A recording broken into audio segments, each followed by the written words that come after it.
Price allot. இன்று கூட தேவனுடைய வார்த்தை எப்போது பயனற்று போகிறது என்பதை பார்க்கலாம். மத்தேயு 13 இப்படியாக சொல்லுகிறது, வசனத்தை கேட்கிறவனாக இருந்தா கூட உலக கவலைகளும் ஐஸ்வர்யத்தின் மயக்கமும் வசனத்தை நெருக்கி போடுகிறதுனாலே அவனுக்குள் அந்த வசனம் பலனற்று போகிறது என்று.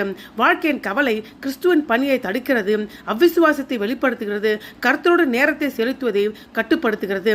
கவலைக்கு சரியான மாற்று மருந்து புத்திசாலித்தனமான வாழ்க்கை. சங்கீதம் 37 இப்படியாக சொல்லுகிறது, உன் வழியை கர்த்தருக்கு ஒப்புத்து அவர் மேல் நம்பிக்கை ஆறு, அவரை காரியத்தை வாய்க்க பண்ணுவார். புத்திசாலித்தனமான வாழ்க்கை கோபம் மற்றும் பொறாமையை எதிர்கொண்டு கர்த்தருக்குள் அசையாமல் இருந்து அவர் விடுதலைக்காக அவருக்கு காத்திருப்பது. இரண்டாவது, எதற்கும் சமரசம் செய்யாத நம்பிக்கை.